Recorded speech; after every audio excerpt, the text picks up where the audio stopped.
Hey everyone, David Coe of the Real Estate Group. The state of California just announced 330 schools will be labeled as distinguished schools based on their performance last year. The South Bay was very well represented. We had 11, 4 in Torrance, 3 in PV, 3 in Redondo, and 1 in Manhattan Beach. And it got me wondering, why is it that schools are so important to a local community? So today we're going to do a little bit of a deep dive in the impact schools can have on a community, and more importantly, the impact that you can have on your local schools. So first and foremost is the economic impact that schools can have.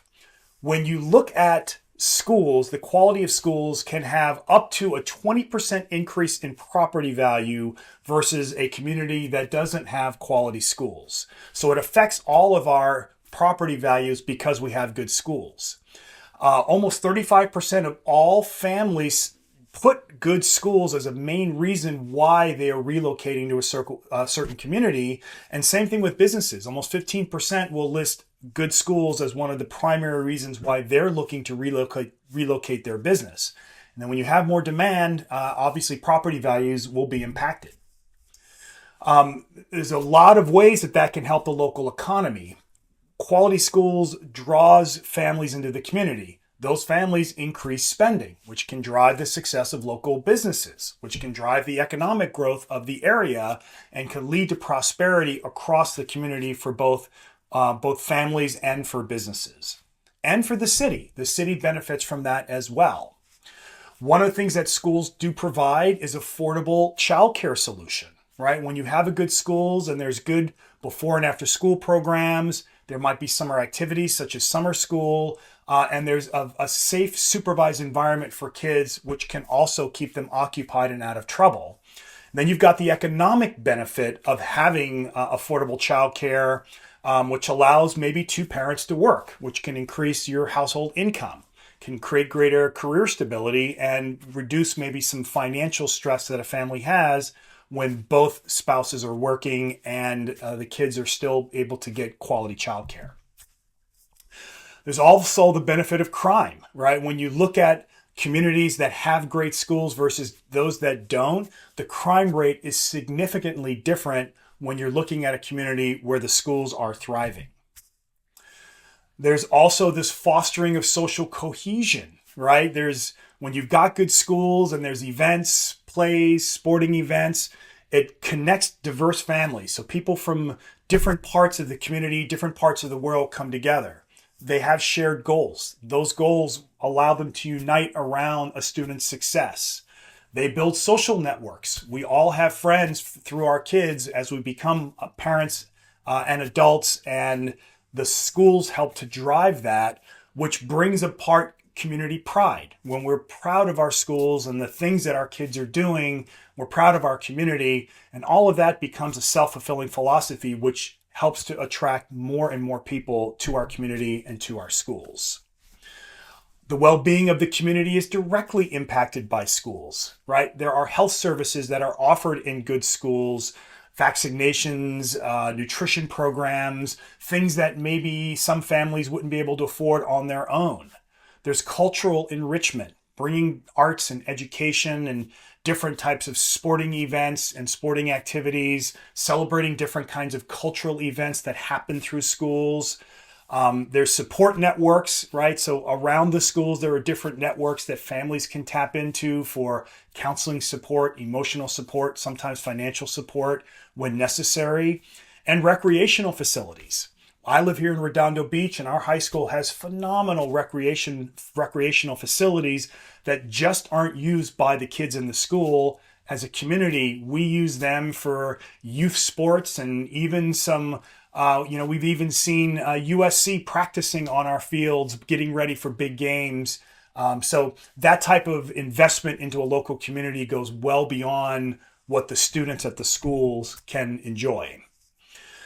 When you have good schools and you have academic achievement, it allows these kids to build a foundation for the rest of their life on knowledge, gives them emotional support, right? They can build, start to learn empathy towards other people and other communities and other cultures that they may not have had if they weren't in great schools.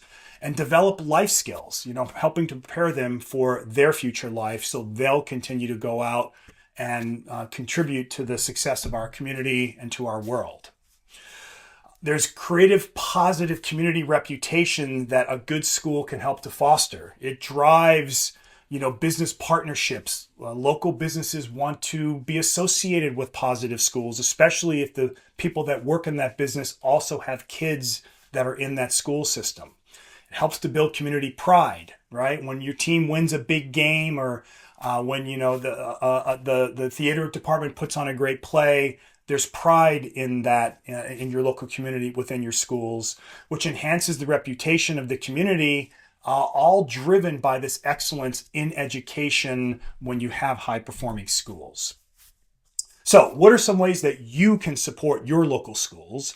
Well, I've listed 4 here, beyond just the fact that if you're a parent and volunteering your time, supporting schools financially is hugely important. There's always bond measures that come up. Bond measures can be used to add new facilities, renovate existing facilities, improve the technology. Bonds generally are infrastructure kinds of funds that we'll use to directly impact a school.